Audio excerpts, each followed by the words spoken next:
chapter continuation, 10th verse onwards, and up to around 18 or 19 verses Maharaj has completed.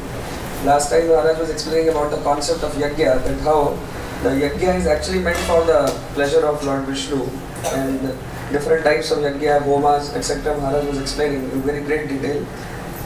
Maharaj also explained that generally this Nishkam Karma Yoga is practiced by Brahmanas and Kshatriyas because they are having the goodness. So especially to set an example, Kshatriyas actually can set example to follow the rules of the Vedas and worship of the Lord, and then gradually elevate to the Atma realization and Jnana. Now for a Bhakta, it would be more for encouraging other people on the lower, who are in the lower level, just to encourage them to practice some dharma at least. So Maharaj, actually it's a great fortune that we have the association of Maharaj, who is explaining us Srila Prabhupada's purports, as well as the explanations, commentaries given by the Acharyas Baldev Vidyabhushan and Vishwanath Chandra Thakur. Maharaj has personally translated all these works into English language, and there can be nobody who in a better situation to explain these texts to us. We have the river and the ocean of the realizations sitting in front of us. Now it's up to us how much actually we take the realizations and keep them in our heart. So with this, actually we should try to hear with great attentiveness, with prayers in our heart, that we can receive the mercy which is coming from the ocean of mercy. So let us welcome His Holiness Bhanu Swami Maharaj by loudly chanting 3 times. Today Maharaj is continuing the next verse onwards, and mostly the last section of the 3rd chapter, which is the how to give up the kama, which is explained in that chapter, is going to be discussed more. Namo Vishnu Padaya Krishna Prasthaya Bhutale Shivate Bhaktivedanta Swami Nityanamane Namaste Saraswati Devi Gauravani Prachadane Nirvasesha Shunyavadi Paschatya Deshatarane Sri Krishna Chaitanya Prabhu Nityananda Se Advaita Gadadhar Shvasati Gaur Bhaktivinoda Hare Krishna Krishna Krishna Hare Hare Hare Rama Rama Rama Hare Hare. So last time one of the important points was this whole discussion of the chakra, or the cycle. The relationship between material nature, human body, and its sustenance, and the Supreme Lord. So it was described as one sort of chakra involving sacrifice and rain, etc. So that's, of course, a little metaphorical, and it's not. It's more inclusive. It's not just rain, and not just food, and whatever like that, and not just homas, fire sacrifices. But we can say all types of worship of the Lord should be included in the human being's life, because ultimately the Lord is supplying everything, not just food, but water and air and senses and body, everything. So there has to be some sort of recognition of the Supreme Lord, and not just recognition of the Supreme Lord in the sense of gratitude, but also we have scriptures which give rules. So part of the obedience to the Lord is to follow the rules of Scripture and avoid sinful activity, etc. So we have, besides simply recognizing the Lord, following the scriptural advice on what to do and what not to do. So we lead our life in that way. And then we can live comfortably within this material world. So basically it's to, at this point, it's living in the material world and how you can live in a, say, comfortable way with the minimum of discomfort. So recognize the Lord and minimize your sin, etc. And everything goes on nicely. Also, this is applicable to modern life because environment is now a big issue. So, and that's not included at all. They talk about environment and how you have to stop the, carbon or whatever it is, and gases and all these things, and plastics and whatever like this.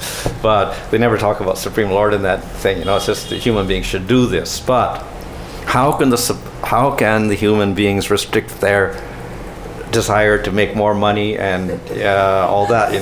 Basically, that's the problem. And no matter how many rules the different conventions pass, no country's willing to really implement it because they lose money. And the government is supported by businesses, and businesses don't want to lose money, so they won't want to implement anything. It's the same with nuclear treaties and all that. Nobody really wants to do it because they lose money on the deal. So it's basically human greed that promotes all of the environmental problems we have. So, as Prabhupada said, United Nations doesn't really create one nation, it divides more, because we can't really control the impulses of the human being. So we have to actually go to the individual and see how to have individuals control their senses, etc. And to do that, we have to recognize scriptures, we have to recognize higher goals in life, etc. So therefore, we do need to recognize higher principles and ultimately Supreme Lord in all this in order to make the environment, etc. proper. Okay, so then we covered the idea about the leaders should set an example for others, Kshatriyas and Brahmanas should set an example for others to follow. So that's also important, not just as an example, but we know that Sangha is very important. So, as Rupa Goswami gives the example in Nectar of Devotion, people are like spatikas, and a spatika is clear, clear crystal, but you associate it with a red flower, it looks red, and put it with a yellow flower, it looks yellow. So people, by their association, will very easily adopt the qualities of another person. So therefore we have to choose very carefully who we want to associate with, because that will also help determine our own natures to one. So it's not that our natures are absolutely fixed from birth to death, but we get influence within this lifetime by Sangha. So therefore Sangha is very important. And therefore people set good examples. That's also a type of Sangha, because we can if we admire those persons, then we tend to adopt those qualities of that person. For instance, if a person is a real sense gratifier and a drunkard and whatever, and he's the leader of the country and everybody's worshiping him, then everyone else is going to be like that also. On the other hand, this person's very moral and strict and something, and dharmic, then people will, and people respect him, and then they'll try to follow dharma instead. Well, so in that sense, the example is very good, because it's a type of Sangha for people. Okay. So we have Sakama Karma Yoga, where Krishna talks about, okay, if you want to be happy in this world, then worship the devatas and get all your things, your senses satisfied, but you have to follow rules, regulations. That's the Sakama Karma Yoga, where we follow the rules and regulations of Karma Yoga, so we can live nicely now and in the next lifetime on Svargaloka. And then we have Nishkama Karma Yoga. That's a higher principle, where we follow all those rules, but we don't desire those material results, because we understand that Atma is a higher goal, and Atma's got nothing to do with the material body and material enjoyment. So Nishkama Karma Yoga is a bridge between Karma Yoga and Jnana Yoga. So that's higher principle. Yeah. So that was well established in the third chapter also. Then we get a third type of Karma Yoga, Karma Arpana, where we start connecting those activities of Karma Yoga more directly with the Lord. Yeah? So we're thinking of the Lord more, offering activities to me, being fixed in the soul without desire for results, without possessiveness, without suffering, fight. So here we find there's a connection with the Supreme Lord, which is a little more obvious. And not just sacrifice or whatever, yagya, whether Vishnu is the yagya, but in all types of activities, in one's duty as a Kshatriya, Brahmana, Vaishya, Sudra, whatever, offer the activities, all activities to me. So this is what we call Karmarpana. So this is even superior to the Nishkama Karma Yoga, because it's a more direct link to the Supreme Lord.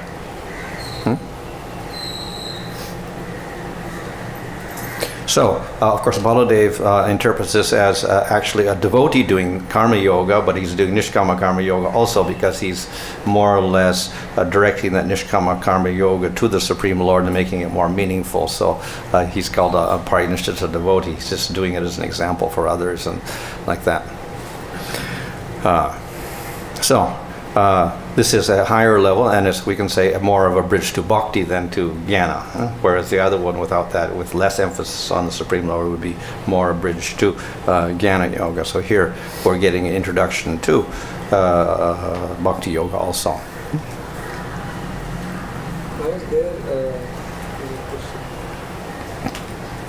When we say that karmarpanam will mean offering all the actions, But is it not all actions here just refers to the duties which the person is doing? But actually it's not referring to all his actions as such, which a devotee actually does. All actions, of course, is very general. In one sense, of course, most of the actions of a person are governed by rules. The varnashram system, getting up in the morning, stooling, urinating, brushing your teeth. In one sense, there's a rule for everything in the Vedas. So more or less, everything is covered there. But obviously, some things we can offer directly to the Supreme Lord. Some things are not favorable. So I think that's covered in other places about what type of activities you can offer to the Lord. So obviously favorable things. But in the sense that all the activities are meant for ultimately supporting your material body or whatever, and then to support the material body, then the goal of that is to dedicate yourself to the Supreme Lord. So in that sense, we can say we offer everything to the Supreme Lord. Now there's a, what do we call it, a prayer they offer in the mornings, also in the Bhagavatam. When you go to sleep at night, you're supposed to offer this prayer. I offer everything to the Lord, my body, my mind, my words, whatever is done. I've done all of that. I offer to the Supreme Lord. Obviously, we're not including all the faults and all the other things, all the positive things we're mentioning there. So all the activities to support your body, which are favorable for, let's say, doing offering to the Lord or whatever that we would offer. Now, of course, some things are more prominent, like, the duties of the varnas or whatever like that, and then the naimitya kriyas or the nitya kriyas or whatever these things, of course, are there. But then even other activities which are not unfavorable, we can offer those as well. So the devotee, he thinks the difference between the devotee and even karmarpanam person or nishkam karma yogi, wouldn't it be like a devotee thinks that actually everything is already offered to Krishna, because I am only performing for his pleasure. Yeah. Whereas the karma yogi or even karmarpanam means first I perform the action and then I am offering it to the Lord. Yeah, So that's actually the difference. So this is karma yoga, then we offer the results. Now, and then I think that in relation to Prahlad's thing, that Sravanam, Kirtanam, Vishnu, etc., then it's mentioned there directly, and by quite a few of the acharyas, that this means that before the activity of Sravanam and Kirtan is offered, actually it's already offered to the Lord. We're doing it for the Lord. So intrinsically, that activity of Kirtan is for the Lord by its very nature. It's not that we're doing another activity, then afterwards we offer it to the Supreme Lord. So this is what we call another type of bhakti. That's Sarup Siddha Bhakti. By its very nature, it is bhakti, because it's its very goal and its very concept is to please the Supreme Lord. So we have a whole series of activities in the Nectar of Devotion, 64 activities, and most of those we call Sarup Siddha Bhakti. Then we have other activities, like here we have Karma Yoga. Then we offer to the Supreme Lord, so that's called Arup Siddha Bhakti. We take another system and then we alter it and we turn it into Bhakti somehow or other by connecting it to the Supreme Lord. So nothing wrong with that. But it's a little bit different, because the other activities, their very purpose is to please the Supreme Lord. So those are what we call the main activities of bhakti, or the mukhya vidhis. But as far as a devotee who is less than bhava stage, which means only in sadhana, he will have to mix the Sarup Siddha and the Aropa Siddha Bhakti, because, for example, we have to maintain our body. So to maintain the body, I have to take food. Yeah. Now, I may not be actually taking the prasadam just because of I want to please Krishna, but actually my belly is hungry. Yeah. But I have to connect it to Krishna, therefore I take prasadam. Only prasadam. So it is also karma, Arup Siddha. It's not Sarup Siddha, because by nature it is not only for the Lord. Well, no, but taking prasadam is also Sarup Siddha Bhakti. Like hearing, chanting, remembering, deity worship. So taking prasadam is actually Sarup Siddha Bhakti. Even if we're not doing it on the highest level, still it's Sarup Siddha Bhakti by its nature. So similarly, a sadhaka has to maintain his body. So for he have to do some actions to maintain the body, of like he has to work or say something like that. Somebody has to make chapatis. Now we may not be conscious that I am making only for Krishna. Maybe a thought that I have to make for myself as well. So is it not then mixed? While making chapatis? For example. Well, we're making chapatis and we're offering to the deity, though. So in a sense, that's also part of pure bhakti, because it's archana, part of archana, to cook for the deities or whatever like that. But we may not be doing it purely. So therefore, we cannot say it's on the highest level. It may be mixed bhakti if we're constantly thinking, I'm doing this because I want material results, pious activities, etc. Then it becomes karma misra bhakti. And also, for example, somebody has to go to office for work because sadhakas cannot live without certain amount of Lakshmi. Yeah. So what about that? Is it karma, karopa siddha or is it Yeah. sarup siddha? Well, of course, just going to the office to work, that's not even karma yoga, is it? We're not doing it according to the particular varna we're supposed to be doing, and we're not doing it according to rules and regulations. But if we offer the results, then we can say that is aropa siddha bhakti in one sense. It's not from karma yoga aropa siddha, but it's just aropa siddha bhakti. We're doing some activity like that. Is it not very similar to making of chapatis? Because actually I need the prasadam for my own benefit also. Similarly, I need certain, somebody was saying I need certain Lakshmi to maintain the house, maintain my bhakti. Because that's a need which cannot be denied. Yeah, we can say it's a little more indirect. It's similar, but it's more indirect, that's all. Yeah? Whereas making chapatis, which you're going to offer to the Lord, that's more direct. Whereas making the money, then you have to use that for it. It's one further step away. But nevertheless, it can be sanctified by that process. Huh? And also then the further step I was also mentioning earlier. So then we take it ahead. So say a person does not have to work in the office. Say that temple makes arrangements in such a way that many grahasthas are able to take jobs which are more or less directly connected to Sankirtan movement. Yeah. So then it becomes Swarup Siddha at that time. Say a person is actually working, for example. Yeah, it's borderline between because Swarup Siddha is like by its nature, its very nature, whereas simply working is not by its nature. That then we can alter that in two ways. One, offer the results to the Lord, and also be thinking all the time, I'm just doing this to please the Lord by whatever like that. But even the Parnashta Bhakti, he's doing his like as a kshatriya, as a king, he's doing that, and he's thinking, well, I'll do it for the Supreme Lord. So doesn't become Swarup Siddha Bhakti. It's still karma yoga, but he's just doing it as a duty. So he's called a Parnashta Bhakti, and he's doing his main activity of hearing, chanting, remembering, deity worship, etc. So we can say that for There's two types. There's one is this aropa siddha, and then there's sangha siddha bhakti, which is kind of similar in one sense. But we take the rules from karma and jnana and we do it along with bhakti because it's not objectionable and it may be favorable for us. We don't necessarily offer the results or whatever, but we do it because it's like brushing your teeth or whatever. It's not really how you can offer that to the Lord or whatever.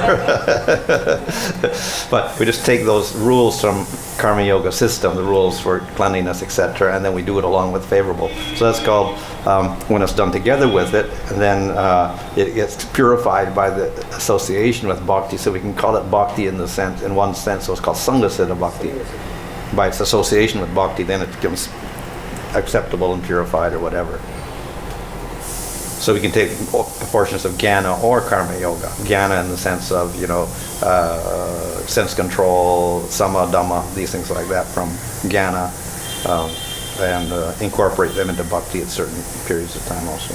So that means we can say for sadhaka, who is just like a bhava stage, he will always have the sangha siddha and swarupa siddha bhakti together. There is no possibility for him to only do swarupa siddha. Unless he's a babaji or something. But even the babaji sadhaka... Yes, they still have to eat. They minimize everything as much as possible. Still, obviously, they have some things they have to take care of, material body to some degree, yeah.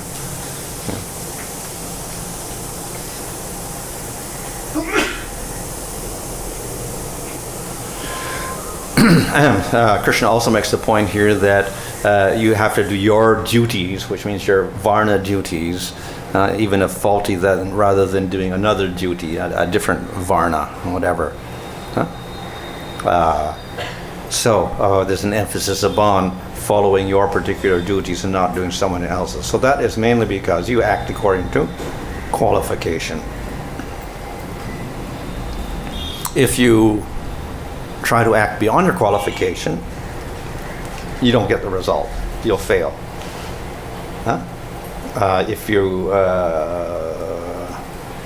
let's say you study to get an IIT, but you don't get in. So that means you're not qualified for IIT. So you could just keep trying and trying and trying, but you could waste half your lifetime trying to get in and not get in. So you're not qualified for IIT, therefore, why bother with that? Do something, go to another college instead, like that. So if you're a Kshatriya by nature, but you're trying to be a Brahmana, obviously, you can keep trying and trying and trying, but you'll never succeed really, and you have all sorts of faults in your activity. So better do your activities as a Kshatriya, even if it's got faults in it. Of course, all the activities got faults in it. There's no perfect Sudra, no perfect Vaishya, no perfect Brahmana or Kshatriya. They're always going to have some fault because it's the material world. Nevertheless, there's a general category of you're qualified according to gunas.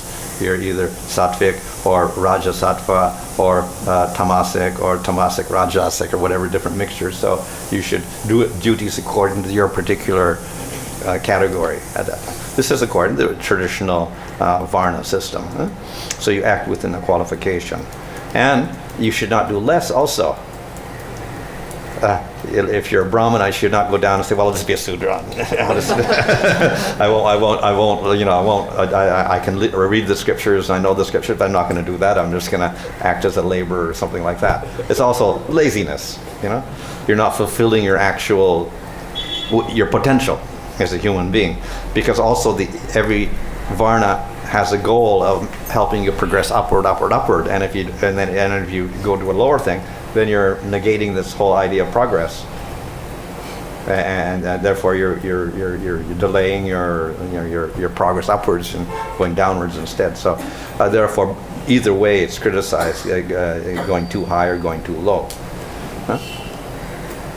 And of course, there are emergencies, so that's taken care of. It's also mentioned in the Bhagavad Gita, in emergencies, then the Brahmana could do this, this, and this, or the Kshatriya can do this and this, or whatever like that. So there's emergency cases, temporary measures in which you could take the role of another Varna.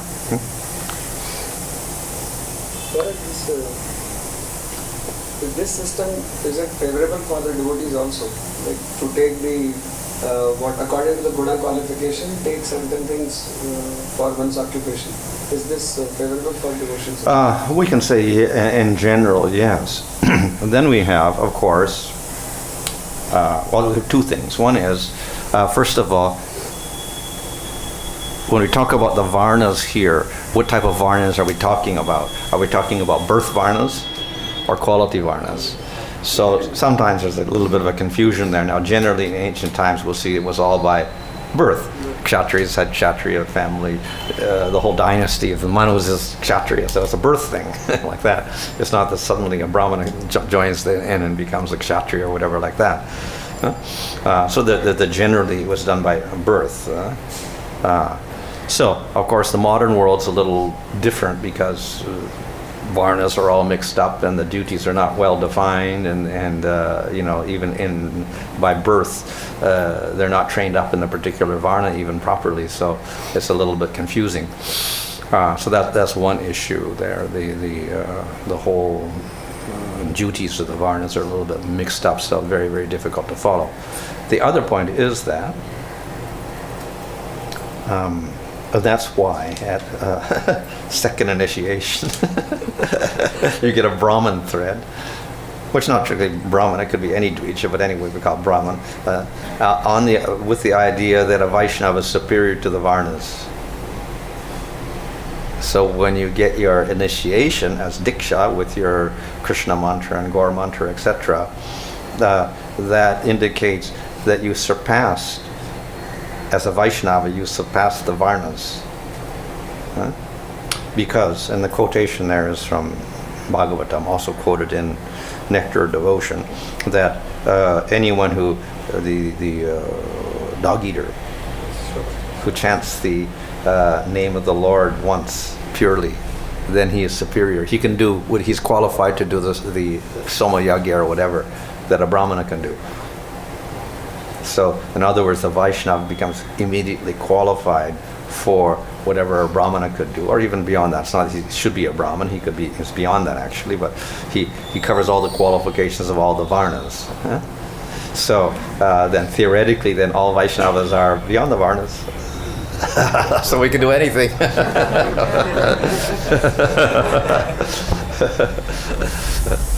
So that's why Bhaktisiddhanta Saraswati Thakur introduced that, to show that were superior to the Brahmanas, because there was argument, who's superior, Brahmanas or Vaishnavas? So then he said Vaishnavas. And so just to show that, then he said, okay, we take initiation and then we give them the thread also, and they can do whatever the Brahmanas do, including deity worship or whatever. So that's one theoretical point. Nevertheless, we find that even though people get initiated, they're still following the gunas, influenced largely by the gunas or whatever. So they still have their impressions from previous lifetime and this lifetime on them, so they still act according to different habits and whatever. So it's not only the gunas itself, but abilities, etc. Also, by genetics or whatever, they have certain abilities. So it's natural that then they should be engaged according to their particular propensities, obviously. If they can do something nicely, genuinely they will prefer to do that type of work. There are, of course, exceptional cases where even if they can do it nicely, they don't want to do that, want to do something else. But in general, people are satisfied with something they can do well, and rather than try to do something else. So, therefore, they let's say not just particularly gunas, but follow natural propensities or talents that they have, engaged in that particular way as much as possible, and that will be satisfying for them. So is it not that if we have to make a system for the Vaishnavas, especially livelihood and occupation, because this generally refers to the livelihood, means of livelihood when we say in the Karma Yoga. So we also should think about this, that certain types of jobs, etc. need to be there for fulfilling the propensities which the devotees are born with. Though they are trying to transcend the material nature, trying to go beyond the gunas, but then the grip of the gunas is also strong. So if it is not satisfied, so then even that also creates a sort of deficiency in the mental agitations. But I would think also that the society itself makes that system because you get fired from a job if you can't do it properly. So you're going to have to find a job that you can do, and then they'll keep you in that job, isn't it? So if you're not qualified for one job, they won't hire you. They'll fire you. What happens today most of the times is that the person has to do things against his will, and I mean everybody can actually with determination sort of get pushed into a direction and against one's nature also work, because most of the jobs today, most of the people who are working there, they don't want to do that. They are forced to do that, and as you said, if they don't do it, then they have to exit or they have to be thrown out. So then it basically becomes a lot of pressure on the mind, and I have seen that these devotees, when they are into such a situation, it's like such a horrible thing. Like in bhakti, one is not getting taste because it's difficult, higher realizations are not coming. And on the other hand, even the work is not giving him satisfaction. So then the only third option is, okay, something sinful, or should I do something else? The work is not giving, bhakti is not giving taste. So what else? So obviously it's best to have a job where you don't get stressed out, and you can do the job to a moderate degree of skill or whatever like that, and the rewards also are sufficient. That's the best thing, where there's get minimum of stress and maximum of material benefits, wherever that is. But that's like also maybe wishful thinking in many cases, because most jobs aren't that ideal. No matter how good and supposed to be suited for your particular ability, still there's problems there because the bosses or the people, there's all sorts of varying factors which create negative things also there. So it's very difficult to find an ideal job also because of the different people involved in these jobs, which is basically the whole problem with employment. As long as you have a job, then you're submissive to somebody else, and that you can't predict who that person's going to be. So that's why generally in the system, the upper castes are not dependent on another employer. That way they have freedom to, follow Dharma properly. This way you don't. You're under another person. You cannot do things properly, So that's a problem with modern system. Most people are employed. If you have your independent business, you're a little more free to do. Even then, it's the problem because the whole society around us is bad, but that's another problem. But Srila Prabhupada writes in the second canto purport that when a person is working in under a devotee master, so then he will get purified of all the karma, because the devotee master will somehow direct him towards the service of Krishna. So, like as you were saying, that the devotees hold the posts of giving occupation to others, and that is the source of livelihood. For example, when the Krishna Prabhu is holding a certain type of business, So Yeah. he's engaging, say, another, say, 30, 40, 50 people under him. Yeah. So indirectly they get a lot of benefit. Yeah. Indirectly he gets a lot of benefit because Yeah. he doesn't have to, as you said, stress out himself, etc. Yeah, yeah. So yeah. is this not the right system? It's an idea. It was much better than being employed. Huh? Or if you are employed, it should be under devotee, a skillful devotee. Yeah, that would be the ideal system. The Vaishnava societies will have to think on these systems. Yeah.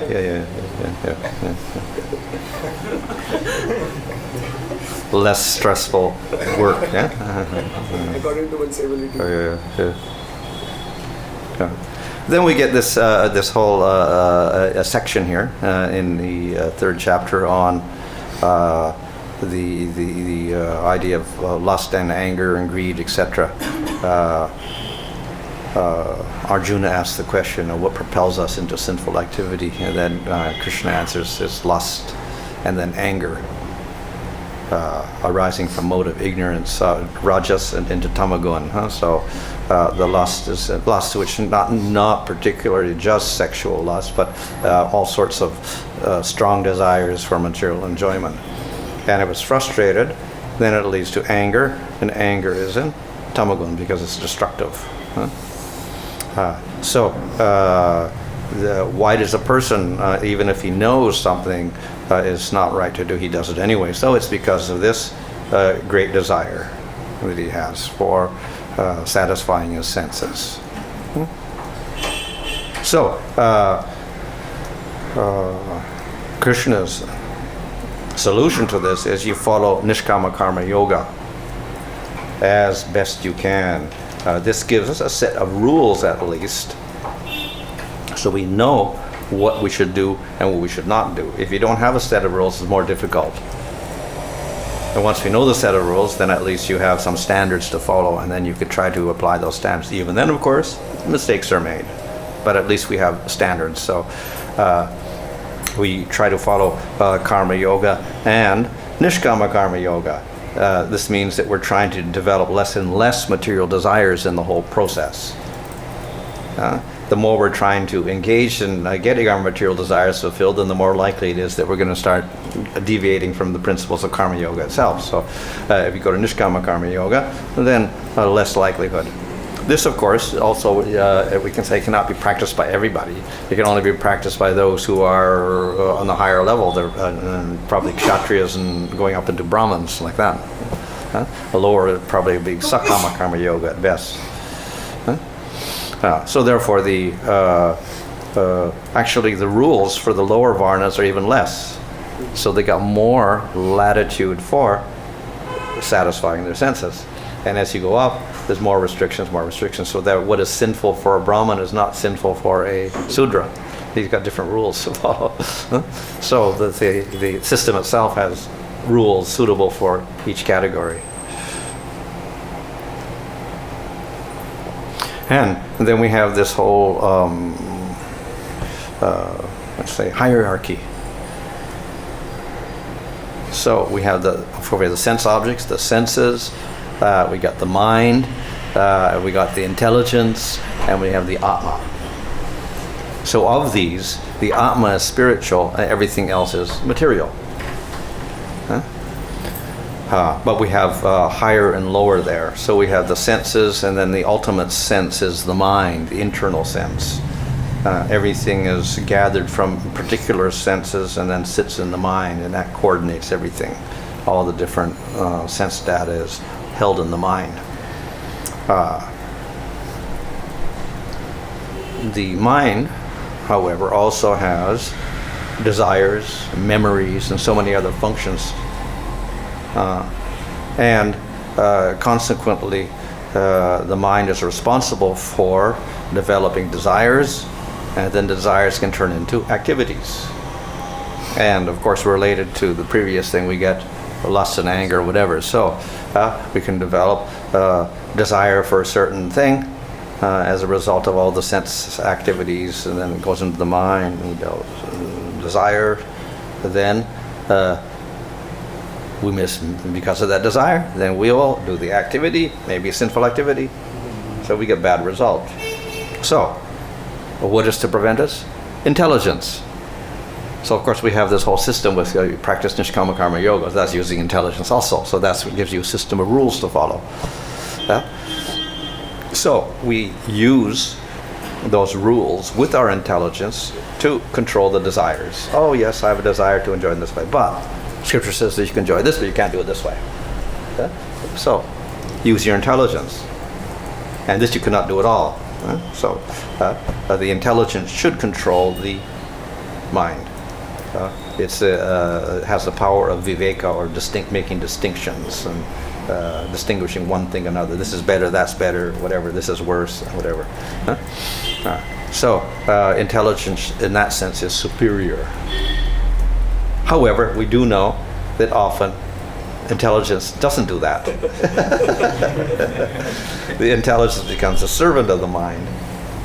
And when you have a desire, then the intelligence simply acts to figure out ways in which you can fulfill your desire. So it acts in the wrong way. It doesn't act according to the Scripture. It acts in a different way completely.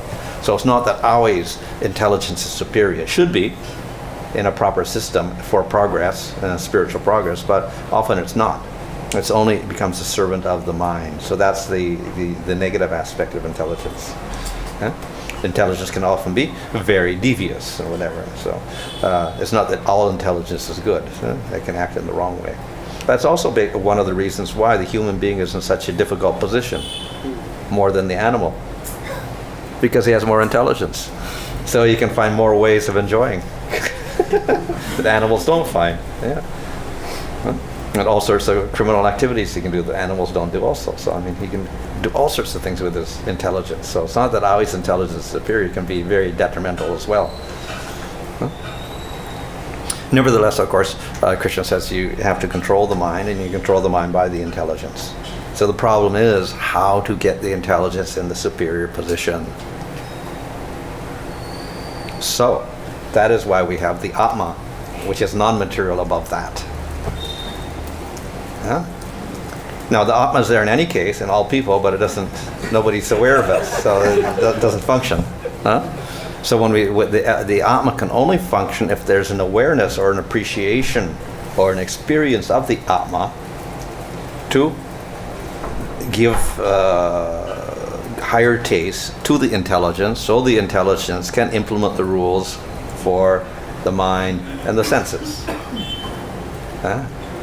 So this isn't going to work for everybody. It only works for a person who can appreciate Atma. So in other words, people who have some sattva, they can act in this way. Those people in the lower modes, very, very difficult for them to do so. So that's why, for instance, the Sudra is not given many choices. In other words, his intelligence is not acting properly at that moment, so therefore minimize the choices he can make. So therefore he's not given money. He's given his shelter, his food, whatever, support for his family, but you don't have all these choices of what to do, how to spend my money, or all of this sort of thing. Otherwise he won't do it properly. The intelligence will not control the mind, etc. So not given that opportunity. So we get a little higher, then the Vaishya's got more intelligence. So therefore he's given more freedom. And he is given that, independence also to do things properly. Unfortunately, his intelligence usually is also guided by how to make more money or like this. But still, the intelligence is enough that he can also follow the scriptures, hopefully, to some degree. But the actual idea of the Atma there, so the people on the lower level, basically the Vaishya is following because of Dharma. The Kshatriya is telling him, you have to do this, enforcing it on him. And if you don't do this, we're going to tax you more, or we're going to punish you, or whatever like that. So then his reason is the intelligence says, if I don't do this, I'll get punished. Therefore I should follow, either by the Supreme Lord and the law of karma, or by the government. I don't follow this, then So basically, it's the intelligence is not guided by so much appreciation of Atma as by fear of punishment from the higher purpose. So when we get to the Kshatriya and the Brahmana, then we can get to the idea of the Atma, and they can begin to appreciate they're not the body at all. So this can give the impetus for more natural control of the intelligence, which will control the mind, etc.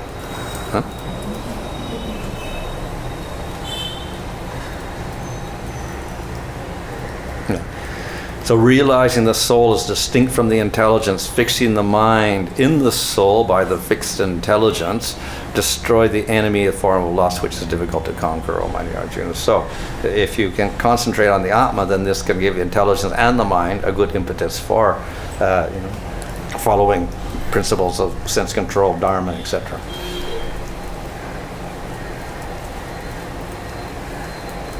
Okay. Since we know that the rules and regulations have to be according to the ability of the person to follow them, so Shudra is given certain types of alliances which Brahmana is not given. Yeah. So now in Krishna conscious movement also we have varieties of people when they come to us. They will be ranging from Shudra or even below that and then going up all to the Brahmana type of people.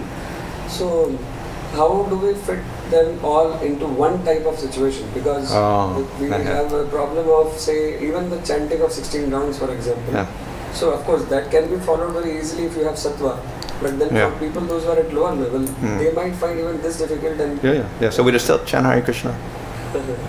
Do anything but chant Hare Krishna. That's the people on the lowest level. Those people on the lower level, then they can start following a few principles, regulator principles. Chant a little more. Those who are on a higher level can follow more and more and more. So not everybody's going to follow all our standards as a regular devotee. Some are going to be less. Okay, we can accept that. Gradually, maybe they can change over many, many years, but it may take a long time. So we can't insist everybody come up to that level. And we can't reject them also. We can encourage them. You at least chant Hare Krishna, whatever situation you're in, or you're the lowest person or whatever, you chant. In case of the Vedic society, they were the acceptance of the people was not just on the kingly level, but also there were societies which were quite distinguished by their standards. So people found a place and they had security because of the people around them. Now when it comes to Krishna conscious movement, we stress on the highest standard for initiation, for example, that you have to chant 16 rounds or follow 4 regular principles. So then if you distinguish that way, then basically we are only making one type of people, and all others either they hide certain mistakes which they are doing, or they feel very deficient of it, or they go away themselves, or there is a lot of diplomacy inside the heart, hypocrisy, etc. So then how do we Well, I think maybe that's a defect of our system. That we're pointing everybody in one direction. If you want to be more, that's okay for getting a certain type of person, but it's not all inclusive of society. And definitely if you have a whole society that's supposed to be chanting Hare Krishna, you can't expect everybody to follow that same high level. So we maybe have to change our vision a little bit in relation to society at large and how we preach to them. And not expect that everybody's going to come up to the highest level. Some are all going to stay. And actually, in any society, I think the majority are going to be Sudra. In any society and around the world, most of the 80% or over the 80% is going to be that, and then maybe 15% Vaishya, and then 5% Kshatriya, and 1% Brahminical in any society. So if we're trying to preach to everybody, then we're going to have to admit that there's going to be different level of progress for the people in general. So if we just expose them to Krishna, chant Hare Krishna, take prasadam, fine, that's good for everybody. And then over that, then we have higher expectations for a few people.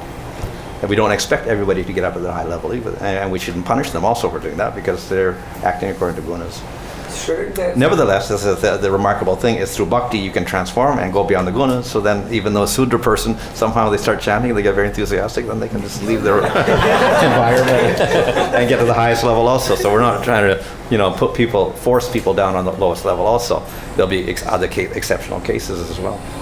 So basically I think shouldn't we also define certain other standards, acceptable standards? Like we have one particular acceptable standard, so 16 rounds, 4 regular principles. Within 4 regular principles, in fact, Prabhupada writes the extreme versions of certain principles. So they are so high that even probably the only most qualified Brahmanas can actually perform. Whereas most others down, then either have to hide and sort of feel very much unhappiness, and that itself becomes a cause of not being able to progress properly because they're trying to do a standard which is so high for them Yeah. But they could be actually accommodated at a lower level and then gradually go upwards. Yeah. So yeah. should we also not keep certain other standards? Say we accept people and we have a ceremony for it. Yeah. There is. Well, we do have this Krishna Seva, all these different levels also, 4 rounds, follow 2 regulated principles or something like this.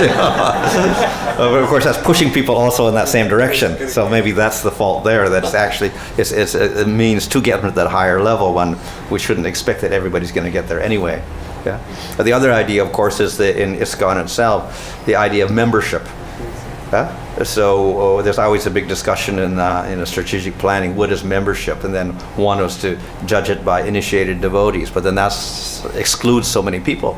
So the other is a very general thing. Anyone who just accepts Krishna or the Krishna conscious principles to some degree, fine, be a member. And so we accept you as a member of our society. So that's a very general one. So that's inclusive, and it's not demanding everybody come up to the highest level. So there's like these two, let's say, opposing ideas about who's a member of ISKCON. So we do have the 4 levels, Krishna Seva, Krishna Sarika, etc. But then actually the vision which generally the devotees have is that say within a few months a person should actually levitate himself towards the standard, which is say Prabhupada Ashraya or whatever, and then Gurupada Ashraya. And sometimes I've seen that it is done in certain ways where I feel there is a lot of hypocrisy involved, because people, those who are actually showing that they are going upwards, actually are maintaining a lot of desires which are lower, and they are not going to maintain it for long. And So that's artificial. It's artificial. Yeah. So many devotees, they take initiations, but then they don't follow. So I think it becomes Guru Aparadha. Even like I think Bhakti Swami noted this, like we push everybody to get initiated, and that's in Russia, but then how many are there afterwards after 10 years? Not so many anymore. So it's like artificial to do that. So maybe we also can have a lower standards of initiation in case if we have to say everybody has to get initiated, then maybe we have a certain acceptance. Well, why do we have to say that, actually? That you have to get initiated? Because in Harinam, you don't need initiation. So, I mean, maybe that's also a false concept that we have, or it's maybe anachronistic or something. It's not suitable to the time and place that we have to insist everybody get initiated.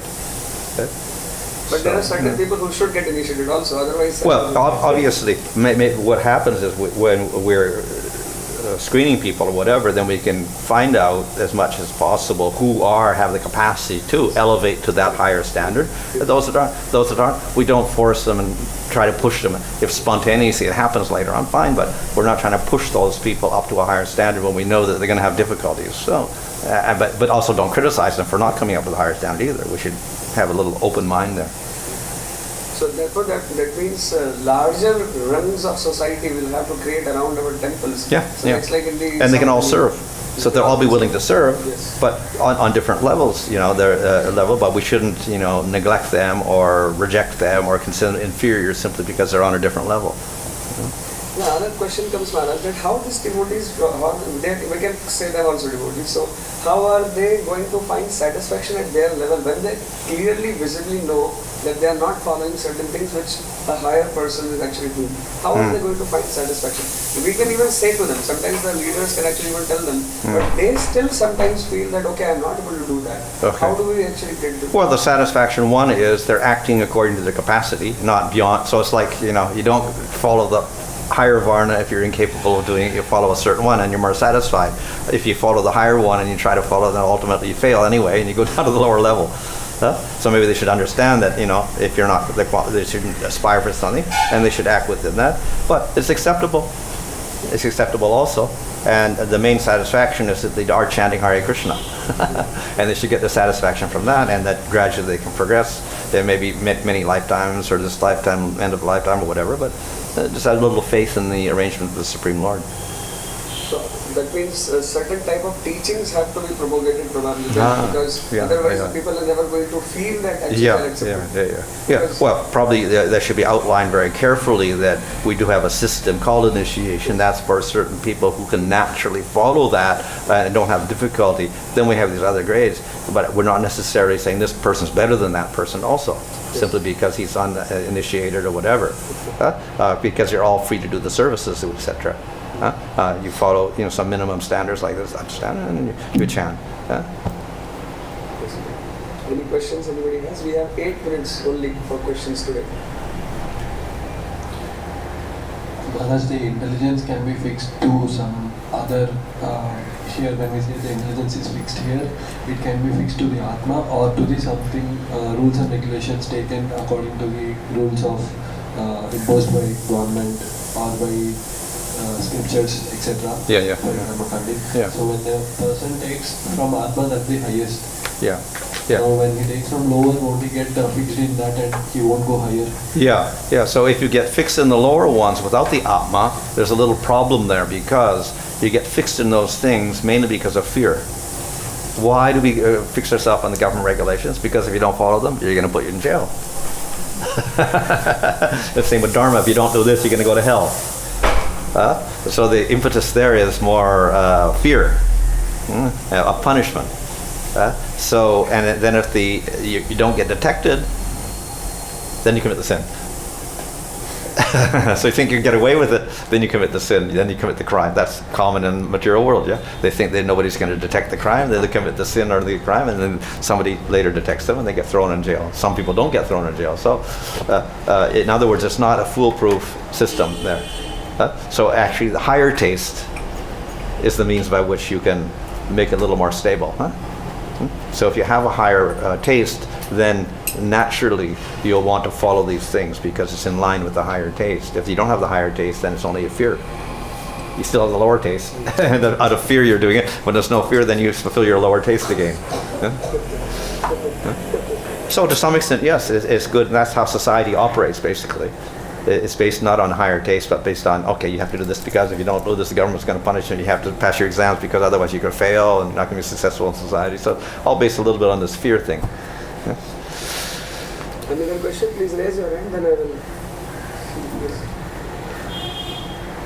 Maharaj, as you were saying, like this, currently the situation is very mixed up. So how do we, on what parameters can we decide our Varna, Maharaj? Very difficult. It's all mixed. It's probably all mixed nowadays. Yeah? Everybody is a mixed Varna. We can't say anyone's perfectly in a particular Varna. Maybe 500 years ago or maybe 1,000 years ago, maybe you could do that. That were in Varnas because the castes were quite distinct at that time and the families were stable, etc. But nowadays it's all mixed up, so very, very difficult to figure out. But usually I say it's a mixture. It's going to be a mixture. But even in that mixture, there is like, even just like we say that Kshatriyas have goodness plus passion. Yeah. So similarly, even the devotees, when they have to identify their Varna, maybe it's all mixed up, but still there is still more proclivities. Yeah. Proclivities. Yeah. But of course, always, because of Kali Yuga, there's also a tamagun influence of everybody. Everybody's got tamagun in them also, which pops up in even the sattvic person or whatever like that. So you're going to have odd mixtures in people that should be in one varna, but then they get a tamagun instinct in at the same time, or like a sudra activity also mixed up in their other activities. So you get all sorts of strange combinations nowadays. If the question is specifically to... But obviously you would say there's less sattva and more tamas in everybody. Unless they come to the bhakti. If they start chanting Hare Krishna, I think it becomes quite... So if the question is that how to identify Varna for occupation, so can we also not have certain sorts of personality tests which the modern worlds are actually... We can do that, but then see, all occupations nowadays are basically a mixture of Sudra Vaishya, aren't they? Yeah, most of them. Yeah, so how, But then many people do also gradually come towards Brahmanical, like software engineers, for example, they go away out of companies and at the age of 45 or so, they start doing something else. Which is more Vaishya, sometimes more Kshatriya, sometimes more Brahmanical, for example. They themselves find it out, figure it out. So, well, we can test people, that's one thing, and then probably they gravitate towards that anyway, eventually, their particular preference. If they got that capacity and opportunity, they may gravitate towards that and choose the occupation of their choice rather than force whatever, if they have good circumstances.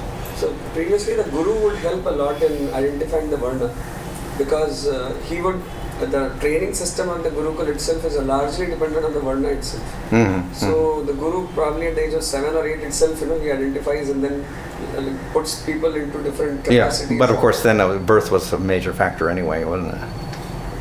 The Vaishya parents, he obviously knows his parents are Vaishyas, and the Guru would also know. So basically, he wouldn't expect him to go up to the Brahminical level anyway, like this. So yeah, but then most of the people in those Gurukuls would be Brahminical for families. So basically, just be give them the Vedic education as much as possible. So ideally, of course, you would have a mixture there, but I think ultimately it turned out only the Brahmins went to the Gurukul. And we see that now. Who's in the Gurukuls? There's a few Brahminical priests, and their sons are in the Gurukul now. So nowadays, even the materialistic organizations, they are saying that people should have, everyone has an aptitude for profession, and they should be given the education according to aptitude, and then profession also. Do they do that in schools? Aptitude tests? They have started doing in America actually. Oh, but not in India. Not India is one of the worst countries as far as education and employment is concerned. Okay. But like what I'm saying, like Finland as well as America, many of these countries, they have started recognizing that if you push people, everybody fit the same bill. Yeah. Obviously, it's not going to work. Yeah. So even materially, people are frustrated. So I was saying that is it not that we also have to identify the personalities, and maybe astrology can also help because astrology predicts what is this. Yeah, that's okay with the ideal, but then the other problem is the parents. They're expecting the child to do this. Well, you want to do this. Parents are like this. I mean, that's the obvious limitation of our trying to follow our Varna. In Kali Yuga, I think there is a lot of homework which you have to do. You have to educate the parents also. Maybe devotees should be the ones who lead these things because then they also not just give the word but also give the bhakti along with it. Whereas a materialistic organization just talk about Varna and nothing else. And maybe this becomes a profession in itself.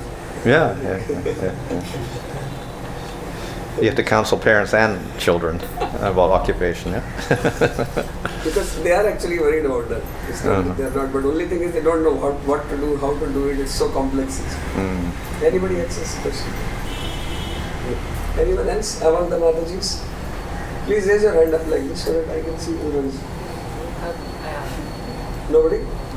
Madhav.